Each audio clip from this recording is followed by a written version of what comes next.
He was the blueprint of how to become a gangster on TV. I'm clever than you, Ndosi. Ngendlela prep akwazi ukuprepha ngayo ukwazi ukwazi ama lines akho. He could play the devil in a way that completely seduced you. I'm Khalifa. My friends call me Dumi, and my enemies too. He said, listen, we are an event to people. Ngubane ke lo mfana lo. Malume yimini Sandi. Sandi le.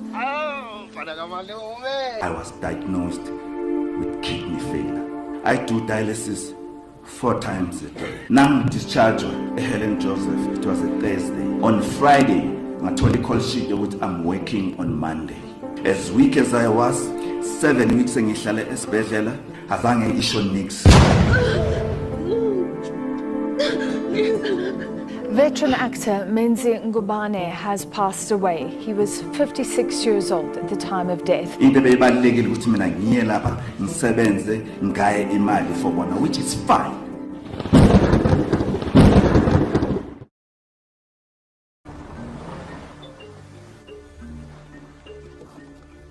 If you grew up watching South African television in the 90s and early 2000s, then you knew exactly who Menzi Ngubane was. Even if you didn't know his name, you knew his face. The sharp, intent gaze, the deep, commanding voice, the presence that made you believe whatever character he portrayed was a real deal. He was the kind of performer who could walk into a scene and own it before saying a single word. But the story of Menzi Ngubane wasn't just about fame or talent. It was about struggle, resilience, and the complicated relationship between an actor and the roles the industry gave him.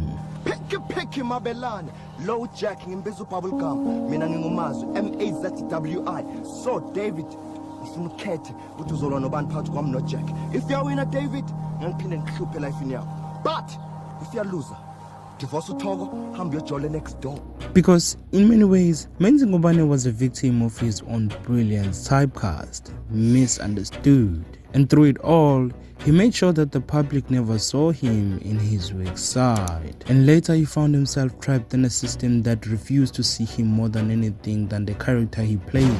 This is how the South African television abused a brilliant actor that had. Menzi was born in Ladysmith, KwaZulu-Natal in 1964. Like most kids, he grew up in a working class environment. Dreams of becoming an actor weren't exactly encouraged. South Africa was still under apartheid, and there were just few people of color on screen. But Menzi was different. He had something in him. He actually wanted to be a lawyer so he could defend black people that were wrongfully accused. He had fire growing up, and that fire somehow led him to acting in the 1980s. I wanted to be a lawyer. I remember there was this day I was telling my mother, and I was like, hey, may her soul rest in peace. I said, Mom, I want one day to wear that black gown and see myself in court. And my mom said, the things that I know, my boy, you won't become a lawyer. And I said, why? She said, because we don't have the money. And I said, you are a born actor.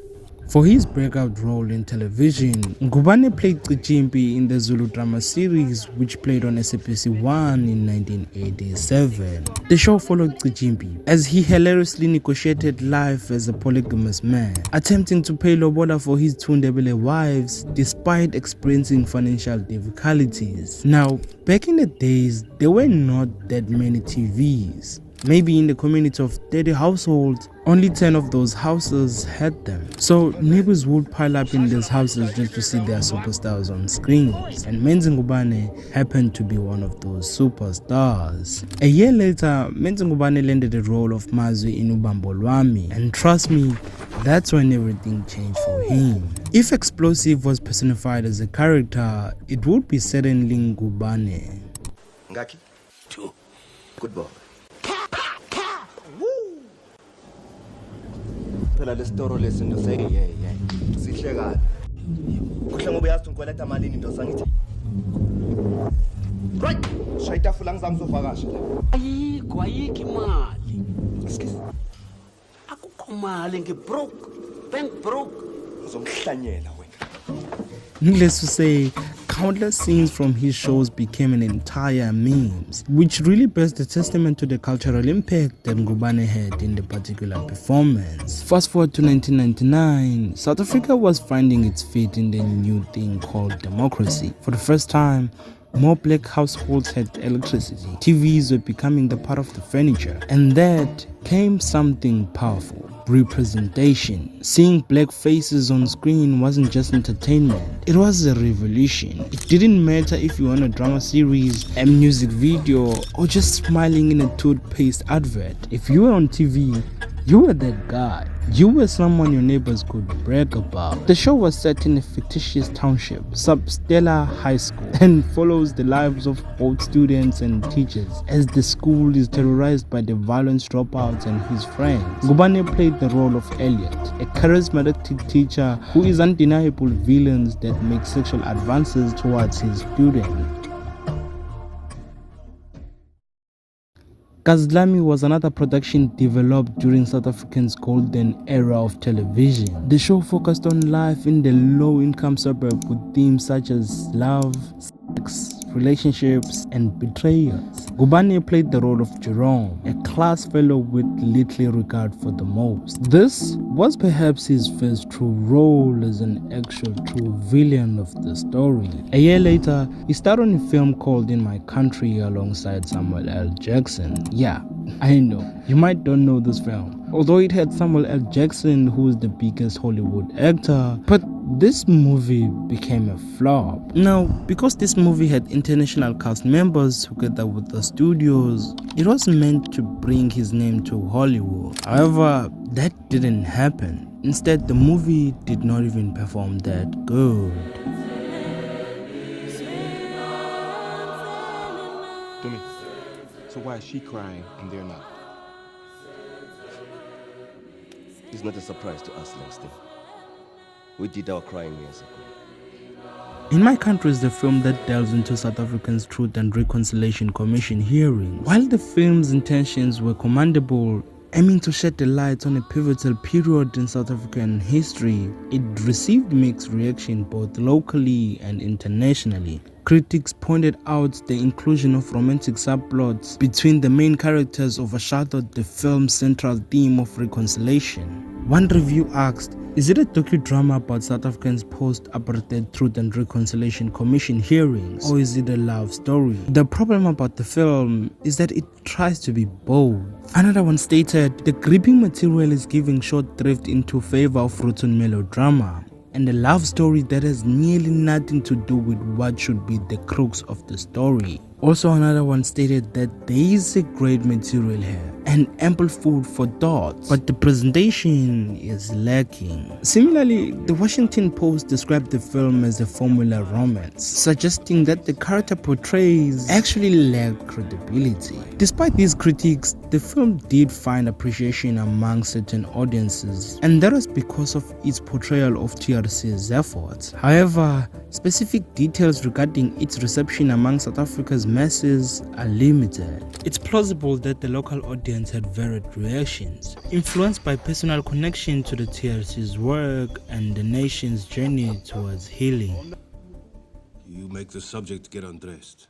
Everything off? Yes, sir. They must be naked. You attach wires to the subject. You pour water over them.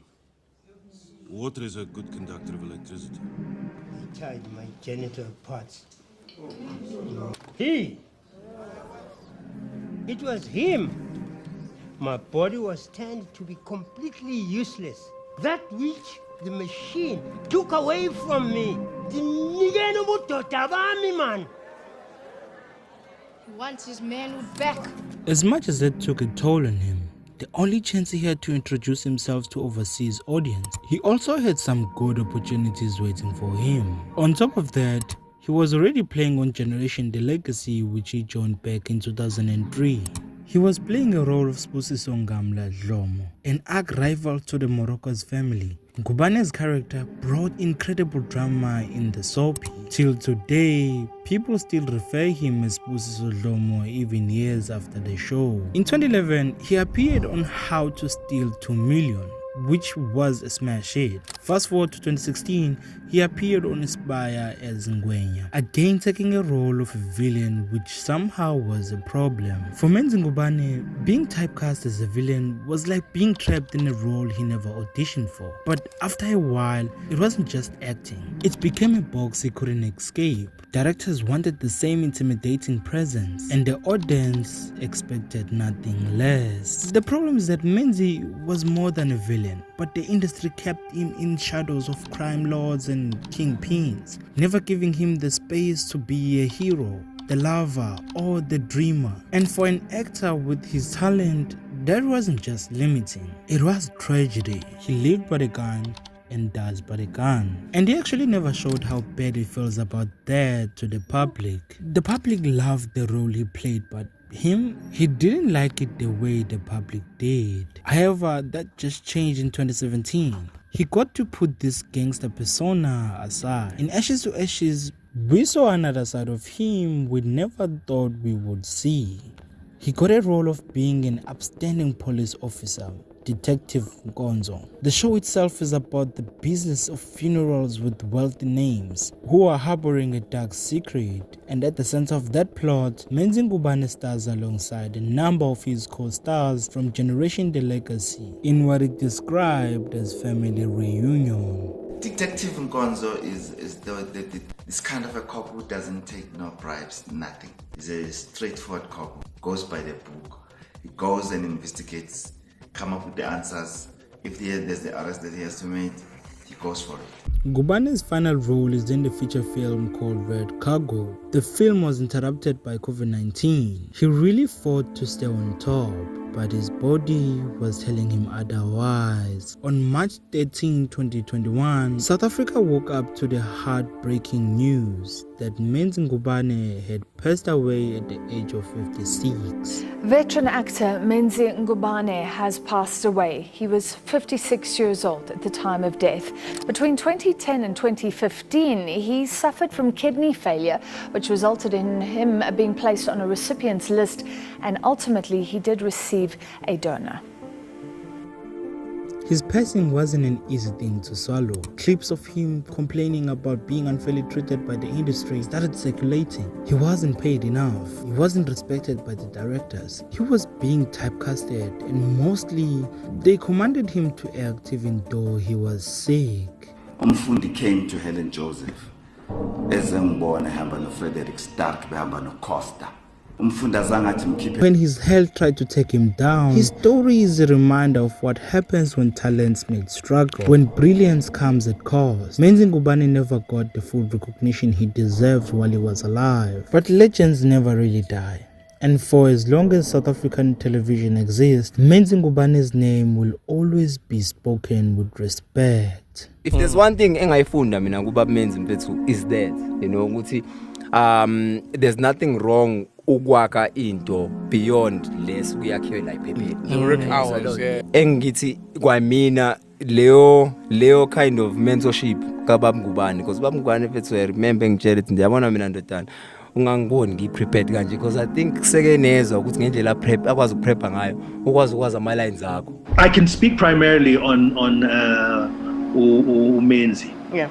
Menzi, we shared a great many years together. Not only were we working adjacent to each other, where he was working on Generations and I was working on Istingo, literally in the same passageways. Yeah. But also we had worked together on shows like on Kazlam, yes, where I had worked as a director and he was an actor, and he really was a gregarious, generous soul. Lots of laughter. He was, incredibly professional. His thing was he was always unsatisfied. It can be better. Let's push it. Let's get it better. He incredibly dedicated to his art. He came into my office, and it was after Yizo 1, and he said, if there's a Yizo 2, I have to be in it. So when Yizo 2 came along, we organized an audition, and he auditioned for this teacher that was having a relationship with one of his young students. And he did one audition, and I looked at it, and I was clear, he was the man.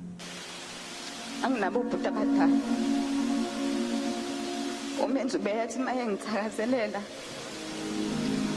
kuba singathi ngibona ubaba obangishiye ubesuka estudio ayisethinga sebhubesini eseqedile ukusebenza akungani yakwethu ngize kuwena bengizothi nje noma somashi ukumani kwaze wangifuza inthani ezinye ithakazele bengingazazi bese sengiyahamba ngengane yokuthi sengiqedile bengizobona wena nje kuphela. I have one particular memory that I remember. Menzi was on the phone and having quite a serious conversation. And it sounded like he was getting a little bit of bad news on the phone. And at the same time, he walked past a group of youngsters who instantly recognized him and started screaming his name. And I remember him putting his own personal life aside and realizing that this was a fleeting moment or a rare moment for these kids. And so he put his life aside and he was incredibly welcoming and, generous with those people, and he engaged them and then went about his life. And later I asked him about it. And he said, listen, we are an event to people. When people come across a Menzi Ngubane, that's something that they can tell for a long, long, long time. Yeah.